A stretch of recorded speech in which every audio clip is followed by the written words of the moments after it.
Donnie Darko, the film about a boy who microdoses edibles, fucks up his numbers, and starts talking to an invisible bunny named Frank. The film opens with Donnie going to watch the sunrise, but he falls asleep because he's high as balls. He rides his bike home barefoot. Pedaling barefoot hurts like a bitch. He is more masochistic than his sister in The Secretary. Donnie D's daddy has gathered the perfect pile of leaves, but then starts with the leaf blower. Mammy must be the breadwinner because daddy is a simpleton. Maggie the sister is set to get into Harvard. How come on TV and in movies, someone's always going to Harvard? It must be a piece of piss to get accepted. And also, how big is Harvard? To her parents' dismay, she's also going to vote for Dukakis. I'm not sure if he's the douche or the turd. The movie's set in the 80s, so I assume he's a male and lost. Donnie calls Maggie a fuck ass. You're such a fuck ass. And Maggie tells Donnie to go and suck a fuck. You can go suck a fuck. Nepo kids have poor manners. No, I'm more off-putting. How does one suck a fuck? I should have known that. So Donnie is in therapy and has stopped taking his meds. Mammy wants to know why he stopped taking his meds. Donnie calls her a bitch. Bitch. Our son just called me a bitch. You're not a bitch. You're bitching, but you're not a bitch. And then Donnie takes his meds. Midnight strikes as Donnie's edibles kick in, and his spirit animal, a pedo bunny, tells Donnie that he's been watching him. I've been watching you. And that the world will end in 28 days, 6 hours, 42 minutes, and change. Maggie sneaks in after curfew to find the Hulk has taken an angry shit upstairs. Donnie wakes up on the golf course with the countdown to the end of the world written on his arm. Guess he was sleep golfing? This poor kid's off his tits. The Hulk didn't need a shit, and it was in fact the jet engine that had directly hit Donnie's bedroom. The rest of the house seems okay, and the guys in suits don't know where it came from. Personally, I'd start with the sky, but who knows? I didn't go to Harvard along with everybody else in America. The Darkos get put up in a hotel room, Donnie farts on all the pillows, and everybody gets pink eye. Donnie meets up with Bebop and Rocksteady, and everyone be like, "Bruh, did a plane hit your house?" Then they have a ciggy because they're cool guys. Also, there's some straight up racism. Go back to China, bitch. We then get an epic run through the school, perfectly introducing the supporting cast. There's a broody Drew Barrymore and the guy from ER, not George Clooney, Heaven's Gate's bop and bitch, the cult leader of Heaven's Gate himself, David Koresh, the dumbass principal, the school bully, Seth Rogen, the cute new girl, and some high-fiving future TikTokers. Please buy some shit from China cause I've cut my tatas out. The cute new girl enters Donnie's English class and asks where to sit. Where do I sit? Drew Barrymore says, Sit next to the boy you think is the cutest. How inappropriate. What if the boy she chooses jizzes his pants and is forever known as Jizzy Pants? You've not thought this through, Drew Barrymore. Donnie is super smug when the girl picks him, and to be fair, you would be. Donnie's dad almost knocks down an old biddy in the road, and she whispers to Donnie, "Play Mysterio, make big dollar, sell soul, Nepo bitch." Somebody get this stupid costume off me! Donnie tells his therapist that the pedo bunny is called Frank. Frank. Heaven's Gate's bottom bitch starts her brainwashing program and swoons over Nobody puts baby in a corner. David Koresh. Love. Fear. Donnie boshes more gummy edibles and Frank tells him to flood the school. Flood the school, bitch boy. School's now closed for the day and the two bullies hit on the cute new girl, with the always guaranteed lines, "Has anyone ever told you you're sexy?" "You've got nice boobs." Not down with adolescent molestation, she asks Donnie to walk her home. Do you want to walk me home? Sure. After knowing each other for 30 seconds, the new girl tells Donnie that her dad stabbed her mum like 4 times in the chest, and Donnie admits to burning down the house and that he can't drive until he's 21. "But I'm writing and painting and stuff to deal with it." Oh, you write and paint and stuff? And stuff. You're weird. Sorry. Yeah, that was a compliment. Would you like to see my funny? They start going together, like girlfriend and boyfriend style. It's been 5 minutes and this girl is fully down for Donnie's D. Donnie's therapist hypnotizes him and he talks about knobbing Christina Applegate. Confirms he's not into incest, which I'm glad to hear. I don't think about fucking my family. Then he starts to beat off. The guys talk about the intimate sex lives of Smurfs, and Donnie corrects them, explaining that Smurfs are in fact asexual. Damn it, Donnie. Why do you gotta get so smart on us? These kids literally go to a private school. Yes, a private school. Public schools in America must just be kids walking around writing their names on walls. In shit. The boys watch Grandma Death check her mailbox, the same thing she does every day. It's ever so very sad.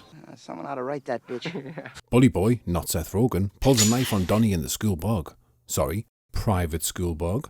Bottom bitch holds a PTA meeting because she's still not happy about the piss and shit in her office from the flood. But surprise, it's a ruse. She actually wants to address the books being read at school, more specifically Graham Greene's The Destructors. Not read it, can't comment. Bottom bitch ain't happy with modern classics being read at school, but here kids, Heaven's Gate propaganda bullshit part 2. Donnie's having none of it and asks her, He asked me to forcibly insert the lifeline exercise card into my anus. Donnie and Bill Nye talk Hawkins and time travel. The science guy gives him a book written by Grandma Death.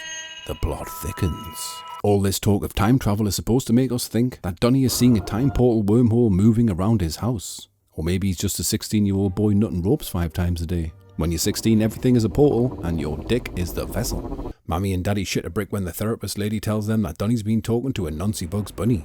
What? And they agree to up his edibles.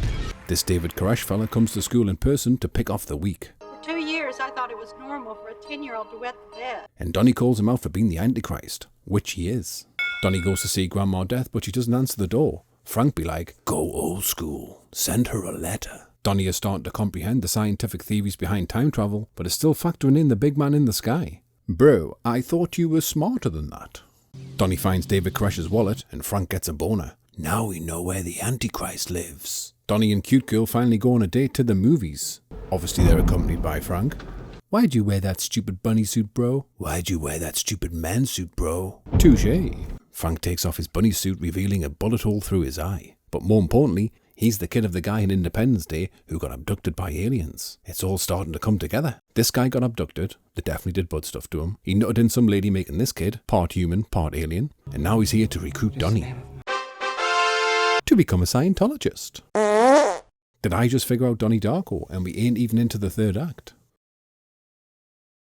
Frank shows Donnie a portal and tells him to burn down Koresh's house. Go Waco on that shit. My apologies for calling Frank a nonce. We find out that Frank is in fact a nonce hunter when the police find a kiddie porno dungeon in Koresh's basement. Who would have thought this guy was anything other than an upstanding citizen? His bottom bitch calls bullshit and assumes it's all a conspiracy. FYI, the cult leader's last stand is always to marry the bottom bitch. It ensures congregal visits, and you have someone to manage your appeals. With her new workload, bottom bitch goes grovelling to Donnie's mother to take the girls' dance troupe to LA for a show. Donnie's daddy's on a business trip, and Mammy's going out of town. Let the mayhem begin.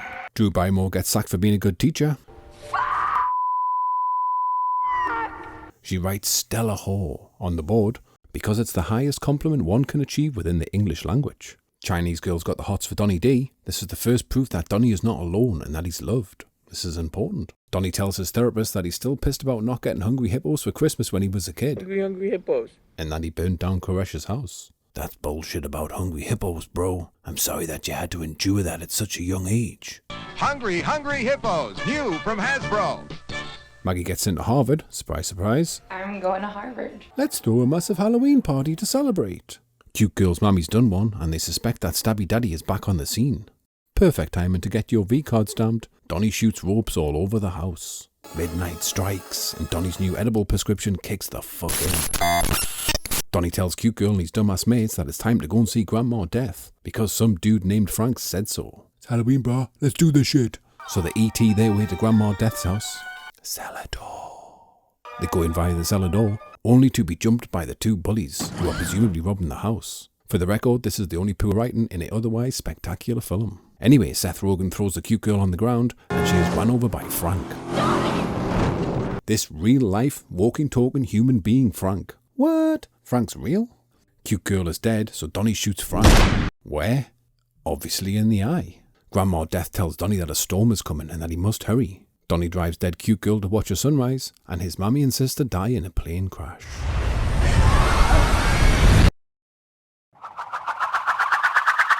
So, everything that's happened in this movie since the jet engine hit Donnie's house has existed in a tangent universe timeline. Donnie may or may not continue to exist in the second timeline, or be he has just murdered Frank, but by being in bed when the jet engine hits the house, he ensures that Cute Girl, Mammy and sister all survive.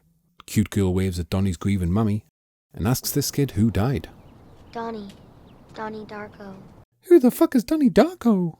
And we've now reverted back to the original timeline. Donnie Darko. The film about a boy who might go doses edibles, fucks up his numbers, and starts talking to an invisible bunny named Frank. And yes, in this timeline, the kiddie porn dungeon in Koresh's basement is still fully operational. I rate this film, every living creature on Earth dies alone.